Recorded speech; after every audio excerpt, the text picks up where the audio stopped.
나라를 지키기 위해 나이와 성별, 조건 없이 뭉쳤습니다. 지난해 6월 설립된 시니어 아미입니다. 가족과 국가를 위해 희생도 마다하지 않겠다는 신념, 국가 안보에 힘을 보태겠다는 각오로 임하는데요. 한 뜻을 갖고 모두 스스로 모였습니다.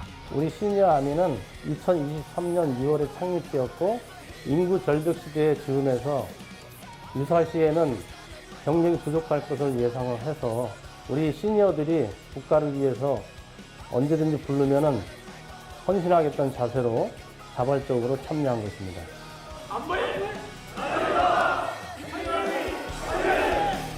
노병은 살아있다. 강군 정신을 일깨워주는 시니어 아미입니다. 육군 39사단 과학화 예비군 훈련장. 잠시 후 이곳에서 의미 있는 훈련이 실시되는데요. 훈련에 쓰일 M16 소총을 미리 점검하는 중입니다. 지금 뭐 하는 겁니까? 네, 지금 마이즈 장비를 이 총과 결합하고 있습니다. 예비군들께서 총을 사용할 때 실체탄으로 쓰는 게 아니라 이쪽에 있는 전자 장비들로 사용하는 총이기 때문에 진짜 사격을 했을 때 상대가 맞았거나 자기가 총을 피격을 당한 건지를 확인하기 위해서 이런 장비들을 사용하고 있는 겁니다. 39사단 용사들에게 오늘 훈련은 조금 생소하고 특별하다고 하는데요. 이전까지는 경험해보지 못한 훈련을 진행한다고 합니다. 제가 조교 생활을 11개월 정도 하면서 한 80회 이상을 했는데 이번 시니어 아미 같은 경우는 처음입니다. 그 각오라든가 어떻게 훈련하실 겁니까? 존경스러운 마음은 있지만 다른 예비군 선배님들처럼 똑같은 강도로 훈련을 진행하도록 합니다. 잠시 후 전국 각지에서 도착한 시니어 아미.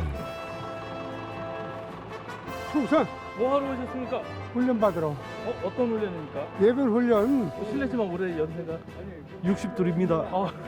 예비군 훈련 괜찮겠습니까? 예, 괜찮습니다. 제대하고 얼마 만에 이렇게 훈련 받는 겁니까 지금? 44년 와. 아니 어디서 그런 용기가 났습니까? 나라를 위해서 나서야죠. 훈련에 참가한 시니어 아미는 57명. 평균 연령은 64세입니다. 그중 최고령은 84세. 연령 때문에 우려의 시선도 있는데요. 두 가지를 말씀드리겠습니다. 첫째, 군 작전에는 여러 가지가 필요하죠. 전투병도 필요하고 보급병도 필요하고 경계병도 필요하고 뭐 후방 군수 지원도 필요하고 여러 가지가 필요한데 그 적재적소에 쓰일 수 있는 인재가 다 각각 다 있을 겁니다. 둘째, 시니어가 건강이 좀 염려된다라는 말들을 하는 사람이 있는데 젊은이라고 해서 건강하고 체력이 넘치고 시니어라고 해서 건강하지 않고 체력이 부족하고 이런 건 아닙니다. 훈련 전 군복으로 한복해야 하는데요. 정기적인 훈련들을 통해 옛 감각을 찾았다고 합니다. 100짜리 하나하고 34 나오셔가지고 또 갈아 신으시면 됩니다. 여기는 뭐 하는 곳입니까? 네, 이제 예비군 선배님들이 이제 가끔가다 이제 군복을 안 가져오셨을 때 빌려드리는 피복 대여실입니다. 젊은 시절 모두 한 차례 군복무를 마친 시니어 아미. 진작 예비군에서 물러난 나이지만 그런 것은 걸림돌이 되지 않습니다. 우리가 전투를 하게 되면은 정말 우리가 잘할 수 있을까 걱정도 되고 또 예전에 배웠던 우리 그 전방에서 배웠던 그 훈련 뭐 그리고 제가 배웠던 이런 것들이 우리 나라를 지키는데 좀 도움이 안 되겠나 싶어서 그래 지원하게 됐습니다. 어디 출신이십니까? 저는 5사단 최전방 수색소대 출신입니다. 우리 수색이면 경례고 있지 않습니까? 예? 경례고 있지 않습니까? 경례 있죠. 어떤 겁니까? 탁철! 소색대대 출신인 김영배 씨. 아직도 목소리가 살아있는데요. 군 생활은 그의 인생을 완전히 바꿔놓았다고 합니다. 제가 다리 이래가지고 83년 6월에 제가 지뢰사고를 당했습니다. 제가 7월에 저녁인데 네네. 그날도 소대장님의 제대 말리니까 김병장은 안 들어도 된다더라고 저 전방에. 그 작전 안 들어도 된다고. 근데 뭐 시간도 안 가고 또 언제 또 군대 생활을 하겠나 싶어가지고 뭐 제대할 때까지 우리 참 후배들하고 작전을 하다 가지 이 생각을 하고 마침 그날 소대장이 들어오지 마라 하는데 뭐 저는 또 들어가고 싶더라고. 그래서 참 작전을 수행하다가 강원도 철원 최전방에서 누구보다 열의가 넘쳤던 군 생활. 늘 스스로 앞장서서 훈련에 임했는데요. 전역을 한 달 앞두고 비무장지대 수색 중 지뢰를 밟고 말았습니다. 결국 다리를 절단하게 된 형배 씨. 그때 이제 부모님한테 연락을 해야 된다는 거라. 그때는 뭐 전화가 뭐 제대로 없고 시골에 전화가 없으니까 그래 뭐 전보를 쳐가지고 막 검은 고무신 신고 오셔가지고 그래가 뭐 저를 턱 보고 뭐 눈물 흘리시는데 진짜 제가 막 가슴이 참 찢어질 듯이 아프더라고요. 그리고 말씀도 안 하시고 또 저쪽 창가에 가서 참 울고 계시는데 아 지금도 참 제가 그 말 하면은 참 어머니 생각하면 내가 좀 마음이 참 그렇습니다. 그래가지고 이제 뭐 어머니 동의하에 이제 절단을 하고 이런 이제 큰 좌절을 맛보았지만 누구를 원망하거나 삶을 포기하지 않았는데요. 어떻게든 다시 일어나야겠다는 생각에 그가 선택한 것은 달리기. 한쪽 다리가 의족이라는 사실이 믿기지 않는데요. 달리기 굉장히 잘하시는 것 같아요. 평소에 하루에 4-5km씩 꾸준하게 달리고 있습니다. 오, 몇 년째 하고 계신 거예요? 그리고 40살 때부터 제가 달리기를 시작했으니까 지금 26년째 하고 있습니다. 와. 달리기는 그에게 새 삶을 불어넣어 주었는데요.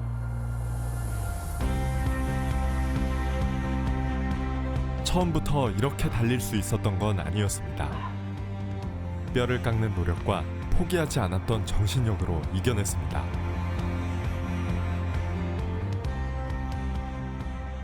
이렇게 달리기 하시면 발 안 불편하세요? 처음에는 많이 힘들었습니다. 운동장 한 바퀴도 못 돌고 막 상처가 나고 힘들었는데 꾸준하게 달리다 보니까 이제는 그렇게 힘들지 않고 풀코스도 2번 완주했습니다. 의사도 말렸던 마라톤 대회. 가족의 응원이 있었기에 해낼 수 있었습니다. 2008년엔 베를린 마라톤에 참가해 이를 악물고 완주에 성공했습니다. 완주하고 뭐 한 일주일 동안도 고생 엄청 하고 다리가 막 상처가 나고 또 이쪽 안 아픈 다리가 이게 제가 아프더라고. 이게 막 시끄럽고 계단 오르내리지를 못하겠더라고요. 41km 5시간 10분을 뛰나니까.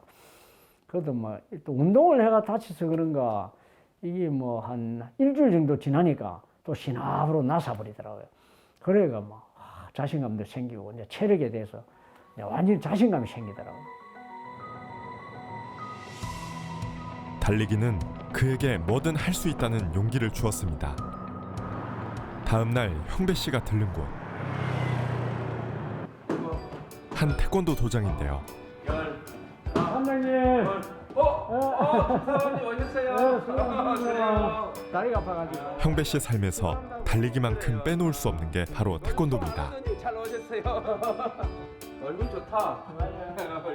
선생님 방금 사범님이라고 부른 것 같은데. 태권도 4단 이상은 보통 사범님이라는데 김민배 사범님은 지금 7단이거든요. 대사범님이라 해야 되는데 보통 아무래도 내가 9단이다 보니까 대사범님 이렇게 안 부르고 보통 사범님 이렇게 부르는 편이에요. 와, 7단이세요? 네네네네. 7단이면 최소 몇 년 이상 하신 분들이 7단이면 거의 한 30년 이상 꾸준히 해야 7단이 될 겁니다. 와. 6단에서 7단으로 올라가는 비율은 0.1%에 불과하다는데요. 열심히 해가지고 8단 보러 한번 가야지. 7단에서 8단 번데 8년이잖아요. 8년인데 계속 8년 동안 하지를 않더라도 일주일에 한 3번 정도, 3회 정도 꾸준히 해야지.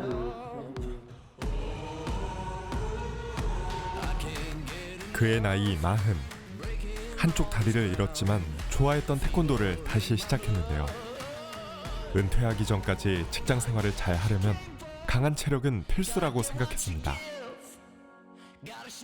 직장 생활이 아직 20년 남았고 직장생활도 제대로 하려면 뭔가 태권도라든지 뭘 해야 되는데 싶었어.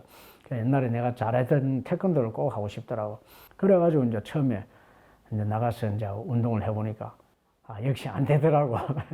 이게 중심도 안 잡히고 특히 발차기가 안 되는 거라. 이쪽 발로 차도 그렇고 이쪽 발로 차도 막 어족이 막 픽픽 돌아가 버리고 안 되더라고. 그래서 태권도는 안 되겠구나 하고 이제. 부상이 걱정돼 아내도 만류했지만 형배 씨는 포기할 수 없었습니다. 발차기 300번을 하루도 빼놓지 않고 연습했다고 합니다. 아이고 막 놀더라도 체육관에 가서 놀자 퇴근하고 나서. 그래 이제 나가서 막 쭉 꾸준하게 하다 보니까 이제 조금씩 되더라고요. 조금씩 되고 이제 옛날에 감각이 조금씩 살아나면서. 자, 살살 부드럽게. 이게 막 도전적으로 하니까 겁나. 그러니까 살살 부드럽게 더 부드럽게 쭉. 좋아요. 7회를 밟았던 24살의 청년이 태권도 고수가 되기까지 사회 편견을 깨부수는 과정이기도 했습니다.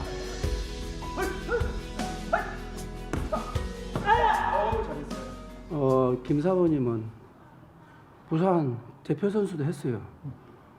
그때는 이제 장애 비장애 가리지 않고 시합을 하다 보니까는 뭐 그 결승까지 한번 갔죠. 결승까지 한번 가고 그랬는데 이제 요즘 제도가 이제 그때 그 시절만 해도 30년 전 아닙니까? 그때 그 시절만 해도 비장애 장애 잘 몰랐는데 이제 알고 나니까 장애가 있다 그래가지고 제재가 되고 그래서 이제 시합을 못 뛰고 그런 상태인데 실력이 그만큼 됐다는 거 아니에요? 그 대단한 거죠. 그러니까. 좌절하지 않고 끝까지 나아간 형배 씨. 그의 인생은 많은 이들에게 도전 정신과 감동을 주었는데요. 영국 기네스 협회에서 세계 장애인 태권도 최고단자 인증서도 받았습니다. 저도 지금 나이가 60대 중반이지만 아직도 제가 뭐 노인이라고 생각해 본 적이 없거든요. 건강하고 또 태권도 마라톤을 하다 보니까 우리나라를 위해서 뭔가 군 경력을 경험을 이거 뭔가 우리가 활용을 했으면 좋겠다. 그거 제가 평소에 생각을 늘 하고 있었어요. 그래가지고 인터넷에서도 한번 해보고 내라도 한번 시작해볼까 이런 생각을 하고 있었는데 어느 날 한번 치니까 작년에 그래 이제 그 시니어 아미라는 그게 딱 뜨더라고요. 나라를 위해 보탬이 되고 싶다는 시니어 아미. 지금 여기서는 제가 장비 소개를 먼저 간략하게 드리려고 합니다. 현재 모형 총기 그리고 공간 인식을 할 줄 아는 방탄모, 피격 슈트 이게 총 3가지로 구성이 되어 있습니다. 근데 눈빛들이 초롱초롱한데요. 다 3단계를 거치더라도 정기 훈련이지만 할 때마다 사명감이 넘친다고 합니다. 안 죽이시면 된다는 게 여기는 어떤 훈련을 합니까? 저희는 영상 모의 사격장에서 이제 실제 적군이 이제 영상에서 나오는 걸 이제 사격하는 그런 훈련을 하고 있습니다. 시가지라든지 아니면 변전소 방어 전투라든지 그런 식으로 이제 주요 시설 거점 방어를 할 때 어떤 식으로 해야 되는지 이제 모의적으로 약간 훈련을 하는 장소라고 설명할 수 있습니다. 오래전에 전역했던 게 무색할 정도로 감각이 살아나는 것 같은데요.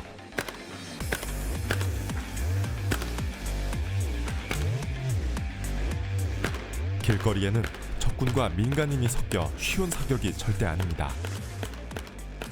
옛날에 그래도 쏘셨던 그런 감각들이 남아 있으셔가지고 조금 알려드리니까 바로바로 사격 견작하시고 실제 예비군 선배님들과 비교를 해도 손색이 없을 정도로 잘 하셨던 것 같습니다. 기준! 네, 감사합니다. 손 내주시면 됩니다. 네, 선배님들 시가지 전투 훈련장으로 걸어서 이동하겠습니다. 저를 따라오십시오. 왼발. 영상 모의 훈련으로 몸을 푼 후 본격적인 시가지 전투를 할 차례.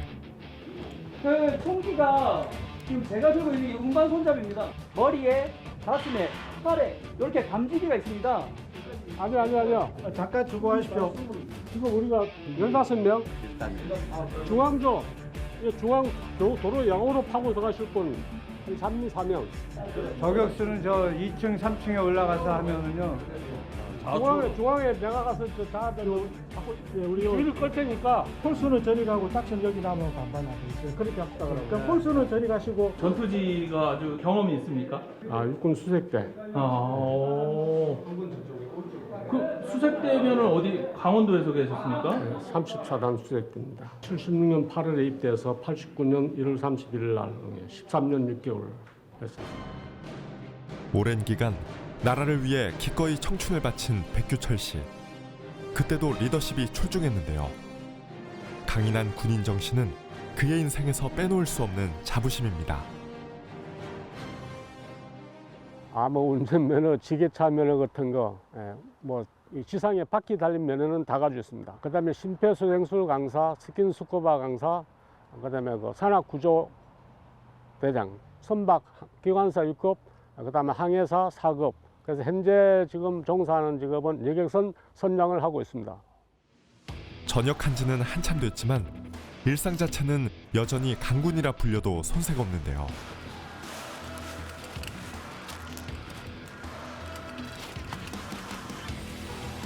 험한 바위산도 그에게는 동네 뒷산처럼 느껴질 정도로 산을 잘 탑니다. 아우, 산을 이렇게 잘 타세요? 제가 1년에 하여튼 지리산을 4번씩 올라가고 월주산 800고지는 뭐 동네 뒷산 가듯이 댕깁니다. 레펠 준비 다 됐습니까? 바위가 너무 차가워서 지금 클라이밍은 손으로 잡기 좀 힘들 것 같습니다. 그래서 오늘 온 거 레펠만 한번 하고 오늘 교육을 끝내도록 하겠습니다. 선생님입니까? 네. 좋습니다. 그러면 선생님이 현재 전역자들과 함께 대한민국 특전동지회로 활동 중인데요. 재난구조협회 회원으로 재난구조 교육도 하고 있습니다. 재난구조 활동하기 위해서는 우리가 이제 필히 숙지를 자주 해야 되고 또 새로운 또 교육도 우리가 또 해야 되기 때문에 우리가 지금 수시로 교육을 하고 있는 상황입니다. 어떤 거요? 어떤 거? 지금 이제 여기가 지금 거의 지금 100m가 넘습니다. 여기서 이제 주로 이제 로프로 타고 하강을 하고 또 하강도 하고 또 위로 등반도 하고 이런 상황이죠. 험준한 절벽이 아찔해 보이는데요. 오른쪽 줄 밟으면 가닥 넘어가 버리는데 네가 몸이 자빠 싶은데. 줄 펴고 왼쪽. 강심장만 도전할 법한 강도 높은 로프 구조 교육인데요. 지켜보는 사람이 철렁할 정도입니다. 경사가 거의 수직일 정도로 가파른데요. 암벽 현장은 접근 자체가 어렵다고 합니다. 고난도의 구조 기술, 체력, 정신력은 필수입니다. 조금만 왼쪽을 당겨. 자칫 한눈 팔면 위험한 상황. 그럼에도 목숨을 걸고 이렇게까지 하는 이유가 있다는데요. 국가에 큰 재난이 있을 때마다 우리 동지들하고 가서 많은 활동을, 구조 수색 활동을 했습니다. 대표적으로 어떤 대표적으로는 뭐 가장 최근 산풍 사고부터 그다음에 세월호 사고까지 크고 작은 119 구조대 또 요청이 오면은 저희들이 가서 또 같이 협력도 작업하고 그랬습니다. 준비. 늦어도 7초, 8초 안에 하긴 합니다. 준비. 시작. 하나, 둘, 셋. 한 사람의 소중한 생명을 구조하는 것, 그것만큼 보람 있는 일도 없다는데요. 젊은이들에게도 귀감이 됩니다. 저희 아버지가 이제 시니어 아미이신데 저희 아버지께서 이제 추천을 해주셔서 너도 이런 거 배워보면 좋을 거다 이렇게 말씀해 주셔서 이제 저도 따라오게 되었습니다. 기회동기라는 거는 정확하게 두 개를 놓고 나라의 청춘을 바친 청년은 지금은 국민의 안보를 위해 살고 있습니다. 그 정신력의 근간은 어디서 나온 걸까요? 어떻게 보면 봉사는 상대를 위한다지만 봉사의 근본을 따지고 들어가면 봉사는 나 자신을 위한 겁니다. 언제까지 활동하실 겁니까? 글쎄 뭐 일단 못 걸어 다니면은 그만둬야 되지 않겠습니까? 걸어 다니실 때까지. 그다음에 그때 가서 또 내가 뭔가 할 일이 있지 않을까. 그래서 계속 할 생각입니다. 또 다른 시니어 아미를 만나보았는데요. 저희 아버님 그 유품들을 한번 꺼내겠습니다. 저희 아버님 군 생활 관련 유품을 보여드리겠습니다. 저는 이 군복의 성질은 잘 모르겠습니다. 아버님이 1963년도에 예편하셨습니다. 중령 예편하실 때 이거는 일당의 근무복 같은데요. 사병으로 입대하셔가지고 중간에 장교가 되셨습니다. 그래서 6.25를 다 치르시고 63년도에 중령 예편하셨습니다. 6.25 전쟁 때 나라를 위해 몸바쳤던 아버지. 참전용사였던 아버지의 가르침 덕분에 강군의 정신을 잊어본 적이 없습니다. 살아생전 늘 나라의 소중함에 대해 일깨워 주셨다는데요. 평생 그 군인 정신이 강하신 분이셨습니다. 그래서 저는 이 군인 정신의 그 삶이 제 생활 태도에 크게 작용했다고 생각합니다. 생각과 생활 태도에. 그래서 제가 그렇게 뭐 강력한 운동을 많이 하고 체력이 좋고 이런 것이 제 동기는 아니었고, 그냥 국가가 필요할 때, 더군다나 지금 뭐 국가 상황도 인구 절벽이라든지 이런 상황도 생각해보고, 그래서 충분히 취지에 공감을 하고 제가 지원을 하게 되었습니다. 아직 해도 뜨지 않은 이른 새벽. 서둘러 출근을 하는 유영현 씨. 이런 시간에 출근을? 예, 저는 이제 대학생 때부터 네. 이 새벽에 되면 출근을 했습니다. 저희 아버님이 네. 그 새벽 아주 일찍 기상해가지고 깨우셨습니다. 네. 그리고 일찍 깨서 일찍 행동했습니다. 아버지의 영향으로 삶의 방향도 바로잡을 수 있었다는데요.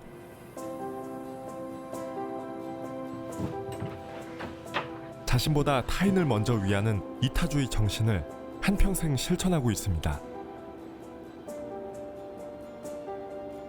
선생님 지금 하시는 일이 어떤 일이죠? 예, 저는 암 환우들의 불편한 점, 심리적인 어려움, 감정의 어려움, 그리고 신체적인 어려움을 병을 바로 잘 이해하게 설명드리고, 그리고 치료에 대해서 그 종합병원이라든지 대학병원에서 받고 계신 치료의 내용을 잘 설명드리고, 그 결과를 대화를 하면서 마음속 깊은 이야기를 나눕니다.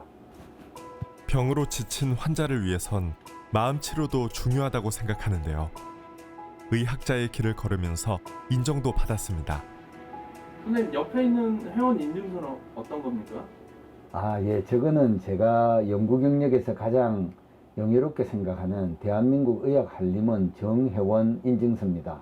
그 한림원이면은 그 뭐 노벨상 수상하는 단체도 뭐 스웨덴 의학 한림원이 노벨 의학상 수상자를 결정하는 기관입니다. 우리나라에서 그와 같은 정도까지는 아니겠지만 한국에서 업적을 내고 연구를 수행하였던 분들 중에 한국 의학의 발전을 위해서 이런 저런 형태로 기여할 수 있겠다고 생각해서 모은 것이 한국 의학 한림원이고요. 오랜 기간 연구에만 매달리다 보니 자신의 건강은 돌보지 못할 때도 많았는데요. 그때의 경험은 환자를 대할 때 초석이 되었다고 합니다. 연구를 너무 열심히 하다가 연구실에서 한번 쓰러졌는데, 그 쓰러진 이후 제가 차를 만나가지고 제 아주 인생에 큰 전기가 마련되었는데, 이 차를 마시던 그 경험을 가지고 그 다음에 차 다회를 하면서 사람들이 서로 이야기를 나누고 감동받고 이런 경험을 통해 가지고 암 환우들을 차를 마시면서 대화를 해야 되겠다는 생각을 하고, 그는 건강을 위해 차를 권하는 의사로도 유명한데요. 생명을 소중히 여겨야 하는 의사의 소명. 의사 이전 인간으로서의 소명은 아버지의 영향을 받았습니다. 저희 아버님이 1950년도 6.25 때 한강대교가 폭파되면서 부대가 일부 이제 꼬리가 잘렸을 때 강북에 계셨습니다. 그때 군복을 입고 강북에 계시니까 민간인들이 와서 군인들한테 옷을 벗어주셨다고 합니다. 저희 아버님이 그 옷을 입으시고 서울 수복대까지 약 한 3개월 이상을 아치울에 숨어 계셨다고 하는데, 그 동네 분들이 저희 아버님을 구해주셨습니다. 절체절명의 순간, 민간인의 도움으로 목숨을 지킬 수 있었습니다. 이때의 경험으로 끝까지 애국하며 진정한 군인으로 살다간 아버지.